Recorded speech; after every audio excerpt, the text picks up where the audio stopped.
Calling all brands looking to dominate search rankings in 2025. Studio Hawk is Australia's largest dedicated SEO agency, working with brands like Officeworks, City Beach, Age, Clarks, Petstock, and New Balance. And they have an exclusive offer for Add to Cart listeners. Sign up for an ongoing SEO campaign and receive the Content Boost package, professionally written copy for 40 category pages, free of charge. If you want to rank and convert better in 2025, head on over to studiohawk.com.au and mention Add to Cart when inquiring to claim this offer, plus receive a free SEO audit of your website.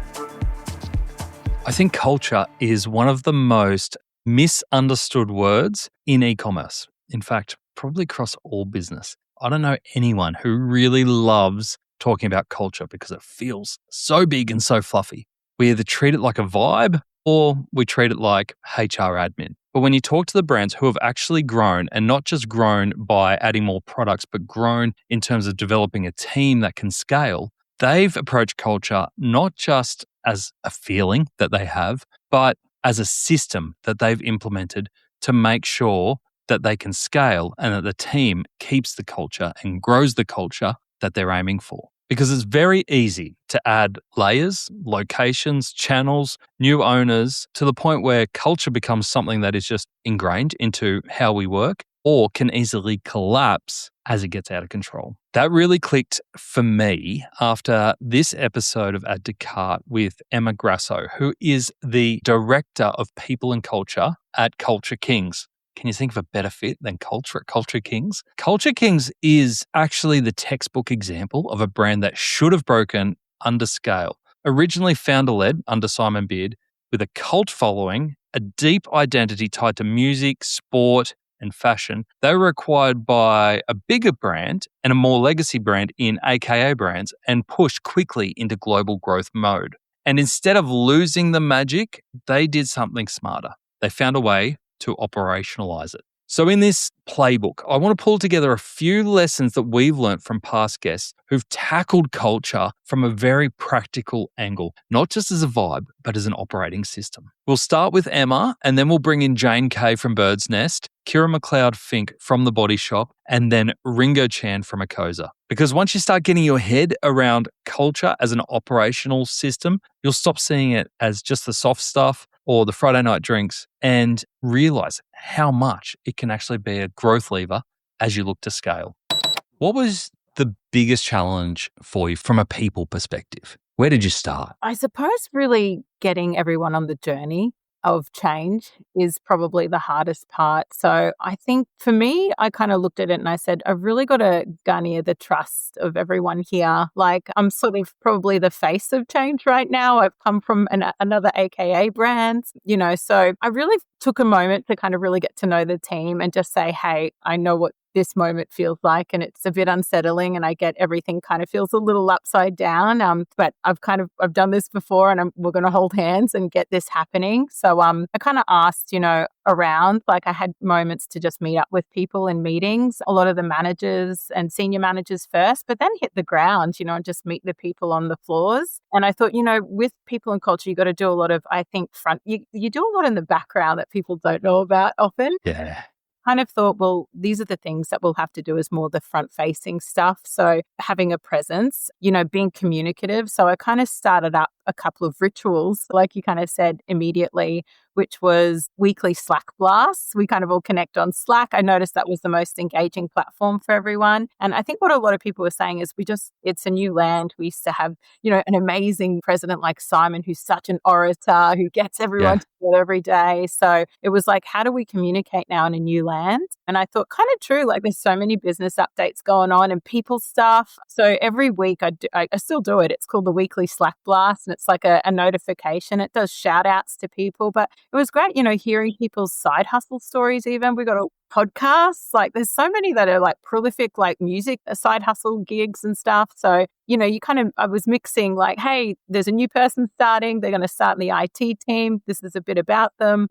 These are things happening in the office. But did everybody know that so-and-so's in a rock band and like fully got like, just a little, or hey, check out this podcast that, so-and-so's doing. And I think that started to marinate with everyone like, hey, we're in this together. It's made up of individuals and, just learning about each other a little bit more. So yeah, first strategy was, connect and communicate. Then second strategy is really taking people on the ride of change. What does a program that's nice and standardized and stabilizing for everyone look like? Why processes can be supportive infrastructure as well. I could imagine there's lots of people, a lot of specialists in there, especially under a founder culture. And Simon is just one of those lightning in a bolt founders where he'd let the good people go and back their ideas and let that happen. And then all of a sudden you're saying, look, we don't have a Simon anymore. We're kind of one team and we're all responsible for it. We're taking this forward and there's a bit more process and we're coming together on this. I could imagine that there'd be some people that are like, that's not for me. I'm out. Did you find that those people self-identified or was there work to be done as you switch? Because the reason I'm asking is because I think a lot of businesses are going through this, especially online businesses who grew to a certain point and now are going different channels, getting bigger, more diverse teams, maybe international teams, and are going through this change. So it's like, do you let people self-identify out or do you actually have to manage that change? Yeah, I think it's a mix of both. And natural attrition is always going to happen with change. And I think every business kind of knows, hey, with change management, people will probably stick around for 6 months. They're kind of like, what's the new normal? And then you probably see once change gets implemented, there's probably a 6-month time frame where you'll start seeing natural attrition. But the good thing when people self-appoint is I always normalize it. Hey, it's a job and like you have the best resume and we are going to give you a glowing reference because it is so fine to be like, this is my stop. This just isn't for me. And I think you've really got to normalize. That's the natural order. That's a career is a Build-A-Bear, like adventure. And I think taking out the pressure of loyalty and you must stay and you must cookie cutter with us is, I think you really got to humanize the chaos and be like, I get it. I love that. How do you define then loyalty from both sides, I guess? And how far does loyalty go in an employer-employee relationship? Yeah, I think loyalty is when you're in the team and you're in the game, you're doing your best. You're doing the best to your team members around you. You're doing your best for your career progression. You're doing the best for the business. But I think loyalty remains when you leave. Like we were talking about Inku, Pedal and Pup, they're like forever. I love those jobs. I didn't leave them because I was unhappy at all. I just, it was a natural end for me as well. Maybe a bigger career opportunity, a location change, whatever it is. And I'm still wildly loyal to those guys. I'm for them on the sidelines. So I think loyalty can definitely extend post the life of your employment with a business. And again, I just feel like, we've got to normalize that a business doesn't owe you anything other than it does. It owes a lot. It owes a lot of comfort. While you're there, you're both committed to it, but there is obviously change that's going to happen and that's okay. Every fast-growing e-commerce brand, especially those with very involved founders, hits this moment. The founder steps back, the structure tightens, more process shows up, and suddenly the magic that was that business starts to fade and feel very fragile. Emma's insight to this transition was actually really simple. Before you add process, you have to earn trust. When she joined Culture Kings during the transition out of the founder-led era, she knew that she'd become the visible face of change, for good or bad. And instead of leading with frameworks programs, like she'd done in the past and had the experience to do, she started by doing something a lot more practical and on the ground. She showed up. She met people face to face. She acknowledged the discomfort and she named the uncertainty rather than pretending it wasn't there. Because when a business is in change mode, people aren't crying out for process. They're crying out to be seen. They're probably in fight or flight mode.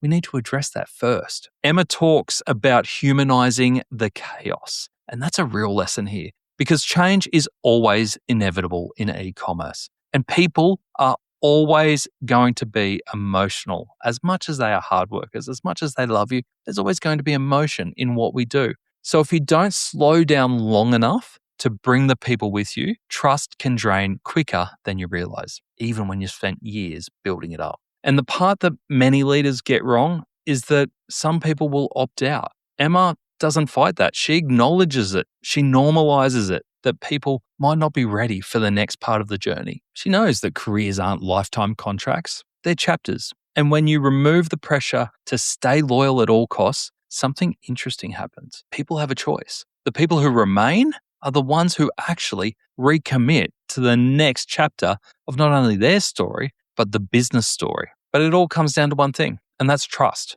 And that needs openness and that needs communication. But it is the prerequisite to scale and to go into that next stage. Before you go in and change the systems, change the processes, you have to slow down. You have to show your people that you're open to listening, that they have a choice, and that you know that there's big emotions attached to what's coming next. And that takes us as a nice segue over to Bird's Nest, where the people function is grounded in trust. And that framing drives everything in their business. Back in episode 263 with their founder, Jane Kay, she introduced me to the marble jar analogy. Every interaction between leadership and staff either puts a marble in the jar or takes one out.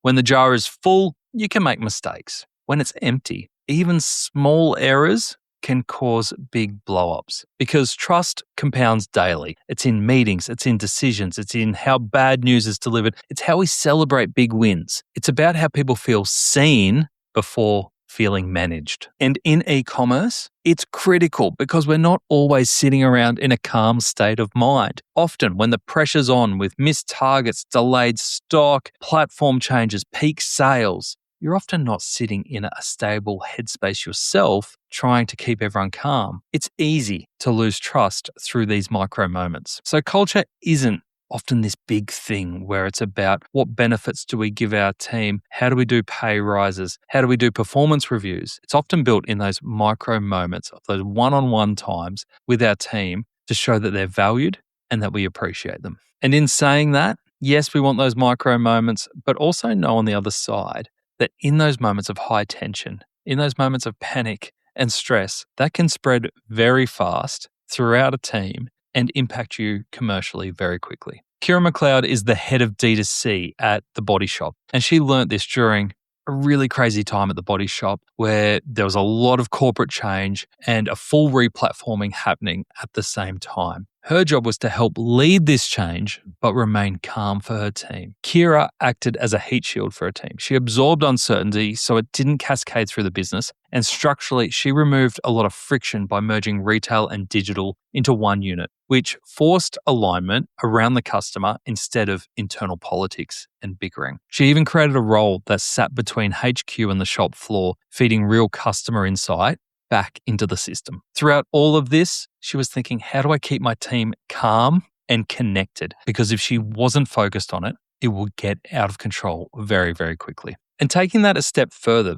around the connection between culture and commercial performance was Ringo Chan from Acosa. He talked about the correlation between product quality and culture. Ringo famously scrapped a product after 15 months of development because it didn't meet the standard that they had come to set. That decision obviously cost a lot of money, but it also brought belief within the business. After all, you can't expect your teams to care about customers if the business doesn't care about standards. By doing this, Ringo set a clear tone that we will make the hard decisions to stand up for what we believe in, and we are not going to make mediocre products. That means a lot to his team, and customers always feel what the team feel. Culture in this context isn't about happiness, it's about setting the right standards so our team are happy to stand behind the company when they're in front of customers. If the team believes in the product, quality follows, great customer service follows, and the enthusiasm is very catchy. In this case, culture wasn't about values on a wall. It's about setting the standards of the product